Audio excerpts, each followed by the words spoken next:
I'm Aria Schwartz along with Rachel Galligan, and welcome to the Winsidr Show, where it's all about the W. Somehow, some way, the Minnesota Lynx stole Game 1 in Brooklyn in one of the most exciting Game 1s in WNBA Finals history. That means ever, folks. We got lots to discuss, so let's dive right in.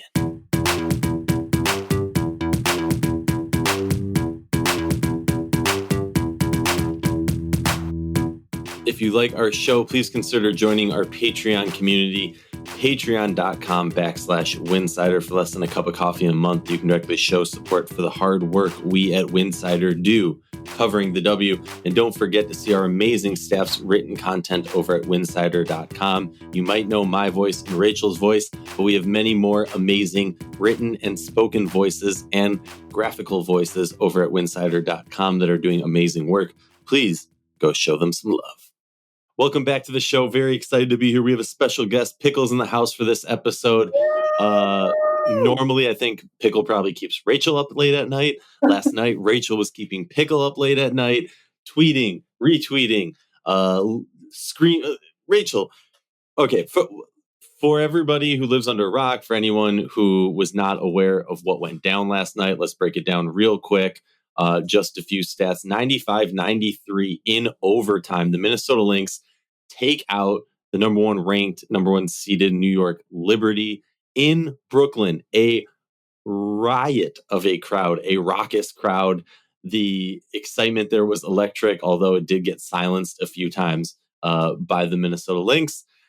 I just want to run down like kind of the quarter by quarter scoring, just so people get an idea, and then we'll kind of dive in to exactly what happened. First quarter, New York Liberty blow Minnesota out of the water, 32-19. Now, you might say 32-19 isn't the worst numbers ever. I think Cheryl Reeve would argue letting them 32 points in the first quarter of the WNBA Finals is horrible.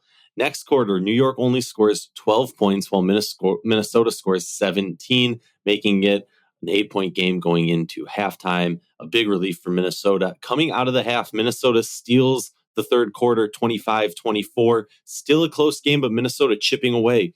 In the fourth quarter, Minnesota takes the fourth quarter, 23-16 over New York. There was a lot to dissect in the closing minutes of that game. An important aspect to note is Minnesota, with around 4 minutes left in the game, was down 15. Makes an insane, improbable comeback. Game is tied. We go to overtime. Minnesota takes the overtime quarter, 11-9 to win the game 95-93. Rachel, that was probably the most boring way I could have broken down one of the most exciting WNBA games of all time. Where do we start? Do we start from the beginning of the game? Do we start at the end of the game? Where do you want to go? I guess react for me first. Well, this is why I have my emotional support puppy with me here today. I'm still very much recovering after last night's game. There was a lot of screaming going on throughout the neighborhood. I've been having these watch parties with some neighbors, and it's just like they're so locked in. It's so fun to see that. And I told them, I was like, I really think like we haven't had an overtime yet. I really feel like, this series is just going to be crazy. I just feel it. We haven't really had that moment yet. And, it's interesting because I never really, New York came out of the gate just swinging. I mean, like heavyweight boxer, going for the jugular, knocking down shots. I mean, really established Jonquel Jones in the paint early and often. You could tell that was their game plan. And really, there wasn't an answer. The Lynx couldn't slow down Jones.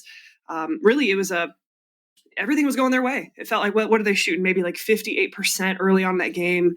We're dominating the glass. I never though, I remember, I think we were texting, I was talking to some of my friends. I said, regardless of what the score is, even when it got up to 18, I'm like, there's so much time left in this game. And there's something about this Minnesota Lynx team. They don't get rattled. I've never seen this team, at least, this season, really lose their cool. Maybe just a couple of like brief moments. But even then, I think, the moments where Minnesota has struggled, it's been so just maybe letting their foot off the gas. So I definitely expected the Lynx to kind of settle in. I mean, think about the environment, right? New York's been off for a few days. They're rested. They're at home. They're hyped up. The fans are there. It's an incredible atmosphere. Minnesota traveled in the day before. obviously tired, obviously trying to kind of, find their footing. And so you kind of got the sense that New York would come out swinging. And then at some point in this game, things would level out a little bit. I really did think New York would take game one. That was the part that was shocking to me, was just the collapse. And it really wasn't even in the entire second half. I mean, the third quarter, Minnesota, it was pretty evenly matched in that third quarter. I think you saw Minnesota get some momentum, but just that absolute collapse and completely going away from the game plan, of establishing Jonquel Jones inside in the interior. And you saw the confidence of Minnesota just rise defensively throughout the course of the game in terms of their ability to get stops. Everything feels like such a blur in games like that, right? Like you almost feel like you've got to go back and watch the final 10 minutes and just kind of because, like the chronological events and when things happened, and there were some crazy calls. The play that sticks out to me the most is the Courtney Williams 4-point play. That really play was freaking ridiculous. I mean, that just felt like such a momentum swing. And then to come back down and take that next shot, the guts, unbelievable performance and confidence and swagger from Courtney Williams to, in that moment, do what she did to really elevate this Lynx team and get them to even have a chance into overtime, right? And then you think about the Brianna Stewart free throw and some of those foul calls down the stretch. Okay, Stewie's at the line. Arguably one of the top 3 players in the world is at the free throw line to seal the game. There's 0.8 seconds left on the clock. She makes the first one, misses the second.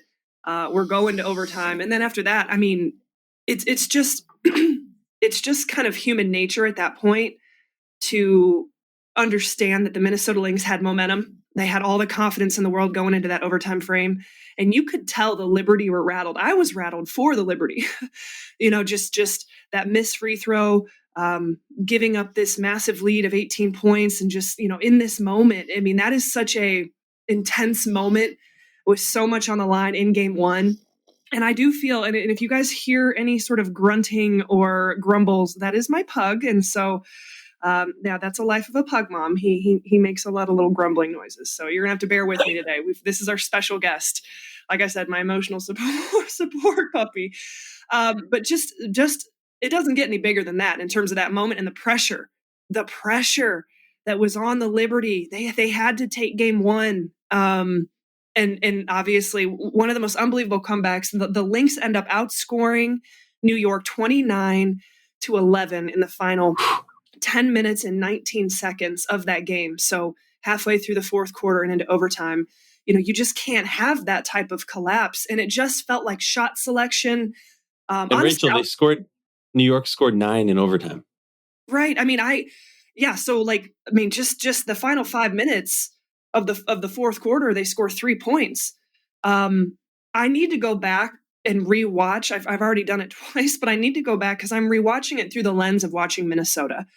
I need to go back and watch it through the lens of the New York Liberty and just try to understand what transpired probably, in that fourth quarter, just entirely. What did they go away from? What happened? The shot selection. But I do feel like they kind of went away from establishing Jones in the paint, and that's what got them that lead, and that's what got them the ability to stretch the floor and, get higher percentage shots. That is the perfect segue. In the first quarter, because I'm going to break this down real quick for you. In the first quarter, Jonquel Jones, she gets to the line a few times. She hits 3 shots, takes 4 shots. In the rest of the regular game, so the second quarter, the third quarter, the fourth quarter, she takes a total of 4 more shots. So you established her early, right? You have that element. Look, Minnesota can match Sabrina. You can play defense on her. You can force her into bad looks. You can try and get her off her game so her shooting percentage is not that good. Stewie's going to do Stewie. Jonquel Jones brings an element to this team Minnesota does not have an answer for. Minnesota can do all these different things to keep her off her game, to not get her in the paint. But the fact of the matter is, once Jonquel Jones gets 1 foot in the paint, Minnesota is in a bad position. And we saw that repeatedly in the first quarter. Jonquel Jones gets position. There's nobody on Minnesota that has her height. There's nobody on Minnesota that has her length. And there's nobody on Minnesota, arguably besides Maisha, who has her size to battle with her. And so New York got away from that. And the whole game, as I'm watching it, it almost was like they stayed afloat enough where they didn't realize that they had to be feeding her more. They got into this, like, they fell into this trap almost that Minnesota laid for them, which was making them think, because they had this big lead, to go into a more finesse style of game, which we know New York can fall into before. A little point that you noted, to make it into a different, give the bigger picture. In the WNBA, teams in the playoffs, while trailing by 15 or more points in the last 5 minutes of regulation, were before this game 0 and 183. They are now 1 and 183 due to the Minnesota Lynx win last night. Minnesota stayed true to the course. They chugged along. They chipped away at it. And honestly, here's the thing that maybe should be the most frustrating thing for New York fans. This wasn't Minnesota's best game. No. Minnesota was off. Minnesota was trying to find a rhythm. And Reeve talked about it in the post-game presser. She had some great lines in there.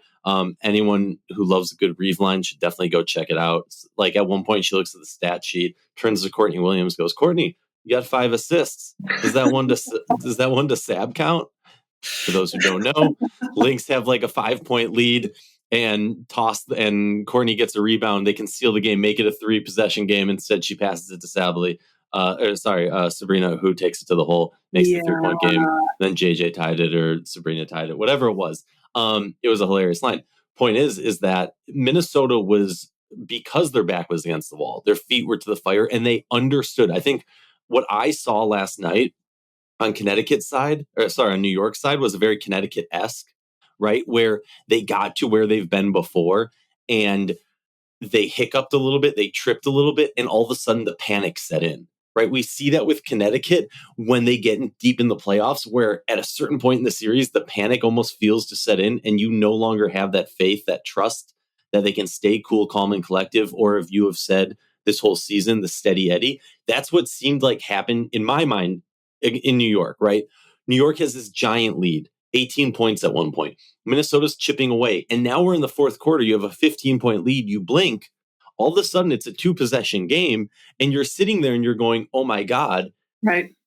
Is this going to happen again? And you start to question, and you're no longer playing loose, playing fun. You could see it in the crowd. You could see it in the players. And Minnesota was playing loose and fun because they were down. But, we talked about this in the semifinals.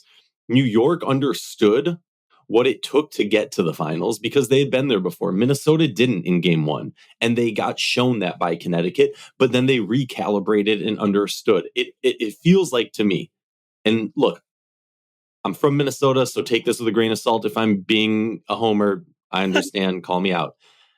I also picked Minnesota to win this game because I think, based on the regular season matchup, like, this is the better team. I thought they were going to lose game 1, but I think they win the series.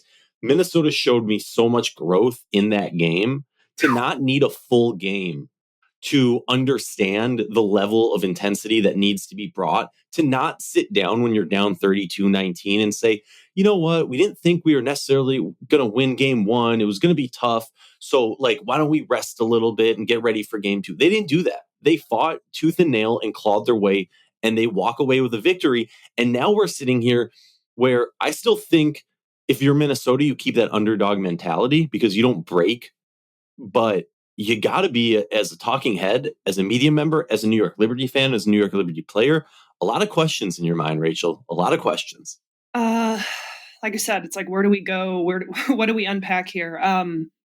It's interesting to me. It does very much feel like Minnesota is the underdog. That's just like the underlying vibe, because they're number 2. New York's been number 1 in the standings the whole time. Let's not forget, though, Minnesota has now beaten the Liberty 4-1 throughout the course of this entire season, including the Commissioner's Cup and last night.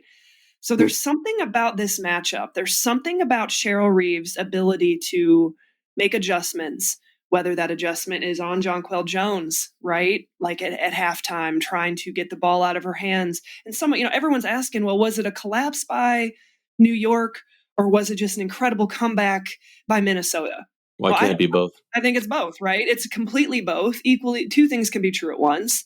I think that if you're the New York Liberty, you had a missed opportunity. The part that's so hard to swallow is you had a missed opportunity last year, to be at home and you allow the Las Vegas Aces to take the championship. And now, being back in that moment and having that bitter taste in your mouth, and here you are, you're back in that moment. You've played this great game up until about basically 3 quarters. It's been a solid performance. And then you just have this massive collapse. Like, what is it about this team that happens? And what is it about the Minnesota Lynx that caused so many issues? And I think that consistency and that, like you said, the steady Eddie, it's hard to really pinpoint or verbalize what it is that Minnesota has, but it's something that New York doesn't. But what New York does have, is that star power, is that offensive ability. I mean, even down to Courtney Vandersloot, who had really, really good minutes last night. And, you have a player like that who's coming off the bench, who's a WNBA champion, who's got all this experience. You've got Fibic, who's been playing so well. I do want to look over a couple of stats. Brianna Stewart, 6 of 21. I think the biggest one is Sabrina Ionescu, 8 of 26. Just 31% from the field. That's a lot of shot attempts. That is a lot of shot attempts. And after our last show that we did, I went down a rabbit hole and was looking at some numbers just of Sabrina overall throughout the course of the season, and then against the Lynx. And it's interesting, right? Regular season, averaging about just over 18 points per game. Playoff has been averaging just under 21. Against the Lynx, only averaging 16 and a half. But the most glaring stat to me are just the shooting percentages. Regular season is shooting 39%. In the playoffs has been shooting 49% from the field. Against the Lynx, shooting just 34%. From the 3-point line, regular season 33%. In the playoffs, 46.5%. I mean, that's why New York is here. That is a huge reason as to why New York is back into this moment. But against the Lynx, just 18%. Now, granted, last night, Sabrina 3 of 9, she shot 33. So, okay, you can't really look at that metric, but just the overall 8 of 26, 30, that's a lot of empty possessions. That's a lot of shots that aren't going down, that Minnesota is able to secure and get out in the break and start running and push it in transition. That's just a lot of empty possessions of Sabrina taking those types of shots. And so it's fascinating to me because everyone's got their own idea of who's the X factor for New York. I think you could make an argument depending on how you want to look at it. It could be any of them. But that to me and Sabrina's performance last night, it was a rough day. It was a rough day, just 19 points. I mean, everybody outside of Benizia Laney-Hamilton was negative out of that starting lineup, which is interesting, right? Because especially after that start and how dominant New York looked. I mean, it was like complete dominance. Could you have a further different looking first quarter and a fourth quarter? I mean, it's like Jekyll and Hyde, like completely. Well, Rachel, Jekyll and Hyde. ESPN, according to ESPN Analytics, the Liberty had a 99.2 win probability after taking an 81-66 lead with 5 minutes and 20 seconds left in the fourth quarter. And from that point on, it went all Lynx. Yeah, I mean, you just don't see those types of comeback /meltdowns. You just don't. It's so rare. I mean, it was an instant classic that we all got to witness together last night, for sure. I mean, without a doubt. Tell me if this shocks you. Points in the paint, Minnesota 42, New York 36. Offensive rebounds, New York 20, Minnesota 5. But all of that flip. Okay, the offense. I want to get to that here in a second. But the points in the paint flipped after halftime. That was not the case when you looked at those halftime stats, and I always do. I always look at the box scores and kind of tweet out whatever. But that flip. Rachel's always, for those who don't know, I'm always talking about some obscure random single play that happened in the first quarter or a vibe. And Rachel's like, did you see this? Let's talk about what the bigs are doing. What are the rebounding? What's the paint production? What's points off turnovers? It's the former coach in me, right? You get the box score at halftime and you stand in the hallway with your staff and you just go over basically what's happening. And if you look at that sheet, it tells the story of the game. I mean, you don't even have to watch the game. You can understand the story of the game by just, dissecting the box score. So that's just in my DNA. And I like looking at the numbers, but that completely flip-flopped when it came down to the points in the paint in the second half, being able to get the ball in the feet, and then New York going away from Jones. Just stop doing it. And I do think Minnesota got a lot more comfortable and settled in defensively. They were a little bit, again, I don't want to say rattled, but it took them at least a quarter and a half to kind of settle into the moment, I think, in my opinion. And they did. And I think that reflected on the defensive end of the floor in making it a lot more difficult for Jonquel Jones to establish herself and get the shots that she wants. You did bring up a point about the offensive rebound, which is absolutely fascinating. 20 offensive rebounds. If you told me nothing else and say I was out of the country and I'm working and you would have been like, man, New York had 20 offensive rebounds, I would have thought that this was a complete massacre of a game. Right. That is very unusual to, first off, New York out rebounds Minnesota 44-32, but to have 20 offensive rebounds and 23 second chance points off of those offensive rebounds, I would have thought for sure New York won by at least 15. And so that's why this game is so fascinating and in such an instant classic because they were supposed to win it. They were winning this game. This game was done. It was, and then you just have this absolutely crazy, final 10 minutes of the game, including overtime, that just everything went completely south, and it went south as quickly as possible. But you know what? Brianna Stewart makes a free throw and we sound completely different. We were sitting here and we're talking, well, oh man. Fine, Rachel, but the referees review the Brianna Stewart kick the ball out of bounds with the Lynx. That's the thing where we talked about in the beginning. Like we'll get to the final calls at the end. The other thing that I want to bring up, because if we're looking at box scores, something that needs to be discussed. Minnesota shoots 36 of 71. New York shot 34 of 90. They got 90 shots off, 19 more shots than Minnesota. They shot 37.8% from the field, while Minnesota shot an impressive 50. If you would have told me that New York got 19 more shots up than Minnesota, hit 4 more three-pointers than Minnesota, these had 15 more offensive rebounds than Minnesota. Now, right? We're looking at this and had more assists than Minnesota. This is one of those box scores that you print out and you just save it, frame it, hang it, because it's it defies the laws of basketball at certain points. But yes, an extra 19 shot attempts. And yes, those are attributed directly to the offensive rebounds. It's shocking to me that this game ended up the way that it did. I mean, and then you go back and you just think about, again, I'm back to my point. Stewie makes a free throw. We're feeling a little bit differently. We're saying, oh man, Minnesota, really slow start. That really affected them. New York, came out hot. They were swinging. Minnesota made a run. Credit to New York for being able to get this done.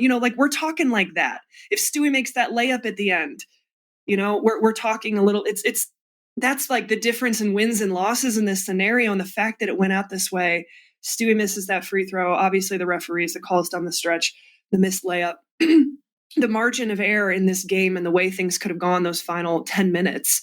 We could talk about that till the cows come home. At the end of the day, what an unbelievably heartbreaking missed opportunity by the New York Liberty. I felt like they had to win this game one. Now you're sitting here, okay, obviously game two is a must win on Sunday. They have to win that game. The sense of urgency to win that game is everything. You can't afford to go down 0-2 and then going up to Target Center. I mean, it gives me chills to think about it, because if you're the New York Liberty right now, headed into practice and recovery, you're just thinking about just the missed opportunity and how you let it slip right out of your fingertips.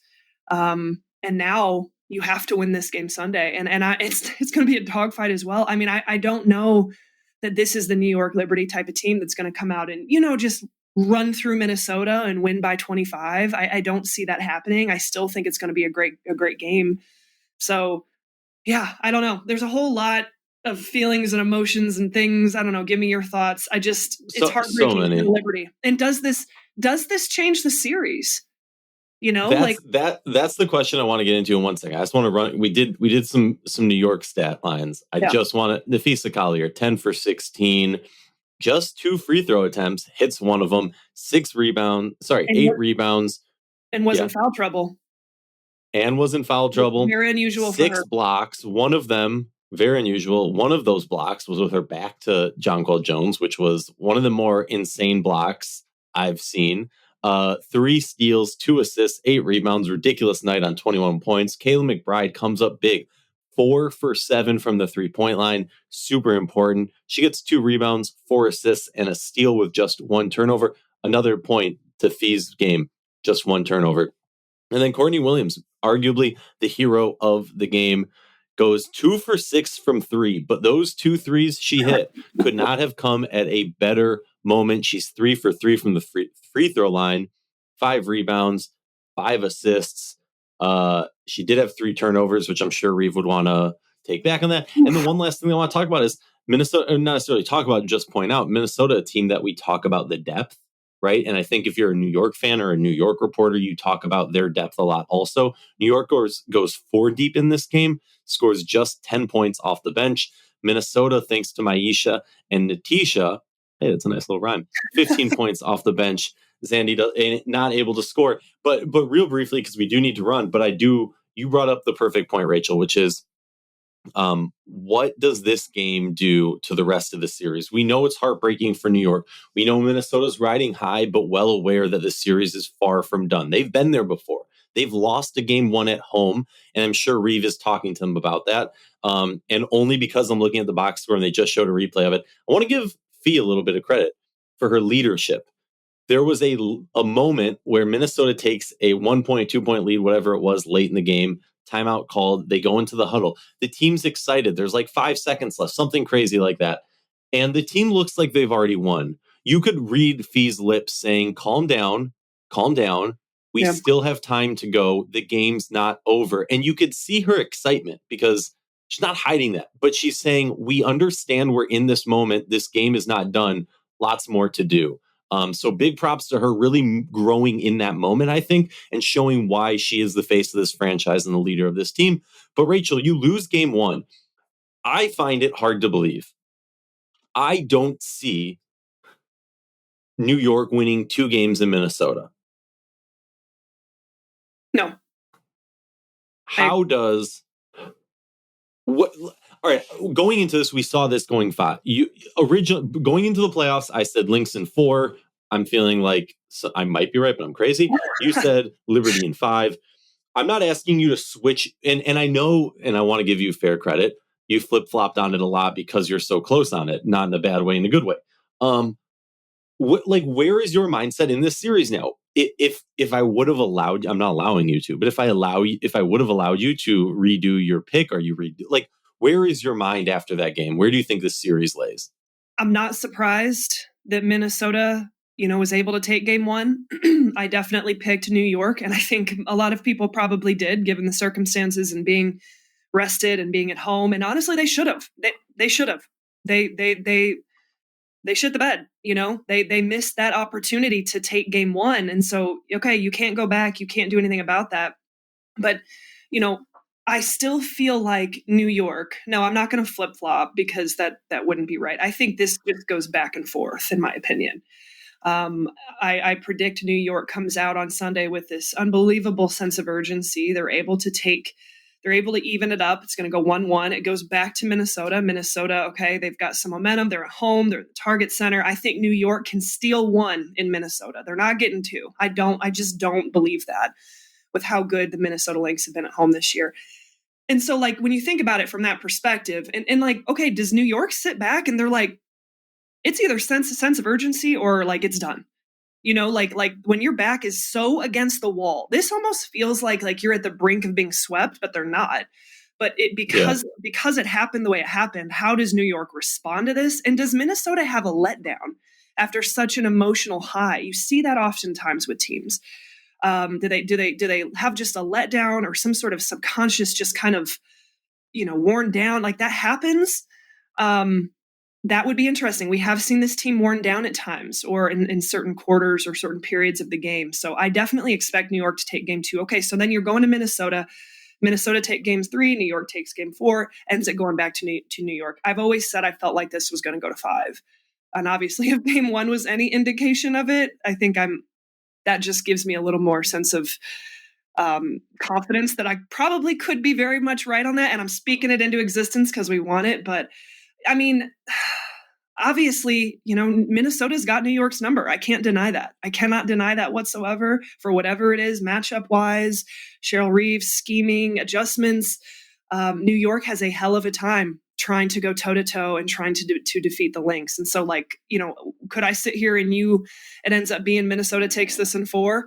Absolutely. Would I be completely blown away? No, I don't think I would, because I guess on paper, you look at the New York Liberty and they're lifted up in this light. Okay, this team is primed and ready, and they are. And we've said it from the start. If the New York Liberty do not win a championship this year, it is going to be because they let things slip away. It's not going to be, the Minnesota Lynx just came out and they were that much better than them. They were that just more dominant. It's going to be because the New York Liberty had moments where they had massive lapses. And that's what we saw in game one. That fourth quarter lapse. Can this Liberty team do enough to secure this thing? They can win this thing. They can still very much win this thing. But it's those lapses. It's the foul trouble. It's the massive lulls of not being able to knock down shots. Whatever that is, this team, can allow a team like Minnesota Lynx to expose them and come back and beat them when they let their guard down, and I don't know how else to explain it other than it just feels like at the Liberty, sometimes they beat themselves. Yeah, it very much felt like going into this game, I expected New York to send a message, right? I expected them to come out swinging. And they did. And they did, and have a statement win. They weren't able to sustain it. And I don't know if that says more for Minnesota or more towards New York. Both. I think it's both. What I do think, it's definitely both. But what I do think is, now looking at game 2, if New York doesn't come out swinging, if New York doesn't come out with that same intensity they did in game 1 in the first quarter, I'm not saying this is a sweep, because I think they are too close. These are too good of a teams to be a sweep. But realistically, let's be honest, if they don't come out with that emphasis and that focus in game 2, I think we have to start considering a sweep as a possibility. I also think we asked ourselves, okay, how were the New York Liberty going to respond after last year losing in the finals? Okay, we've been able to look at their body of work the entire course of the season. They've responded. They've been the best team consistently all year and been at the top of the standings. How does this New York Liberty team respond to such an emotional loss and missed opportunity of game 1? We're going to learn a lot about this team. And I don't know that their back has been against the wall as much as it is on Sunday in terms of the sense of urgency of absolutely, it is a must win for New York on Sunday. So that's, I think, what I'm most interested in. I completely agree. Yeah. Go ahead. Yeah, I'm completely with you. I just want to remind everyone we're doing a giveaway. We're partnering with Homage, giving away a WNBA team hoodie and a t-shirt of your choosing. All you need to do is email us, REA@winsidr.com. That's ARYEH @winsidr.com, and share with us your favorite WNBA memory. Give us a story. We're going to be picking a winner and doing some cool giveaways. Rachel, real quick, give me your GOAT today. Pickle. I thought you were going to go Courtney Williams, but okay. Pickle.